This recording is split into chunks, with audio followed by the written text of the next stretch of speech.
1st Officer AM. And this is one of the many units that are under that umbrella of the Service Corps, that being the air dispatchers. The people, very many of whom were parachutists themselves, and also had the rather scary task of kicking out goods from the rear of aircraft such as the Caribou and Hercules aircraft, being held in just by a little more than a bit of string from falling out of the aircraft themselves. This is the 85th Transport Platoon. Robert Bruce, a former national serviceman and an original member of the 85th Transport Platoon, also known as Roadrunners.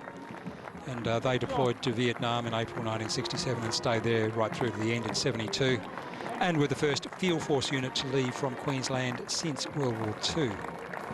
Their main base in Vietnam was at Nui Dat, and more currently, 85th Transport Unit has served in East Timor, the Solomon Islands, Iraq, Afghanistan and elsewhere. And the 86th Transport Platoon, led by Lieutenant Colonel John Hoare, who was the first OC, the first officer commanding of the 86th Transport Platoon, which was part of the 5th Company. So John Hoare was their first boss in Vietnam in 1969.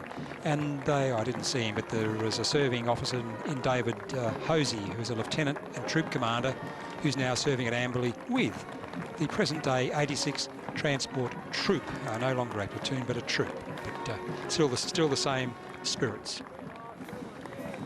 It's a large group from the Service Corps. It's a very strong group. I don't know whether we'll see anything on another transport platoon. That's still 86th Transport Platoon we've got. And again, these fellows transport by truck, mainly supplies between Vung Tau and Nui Dat, and taking fellows out on operations, out to ambush positions, picking them up again. Sometimes as gun jeep escorts for convoys, transporting our troops plus locals on occasions. They also had the odd semi-trailer section and tippers to assist in road building.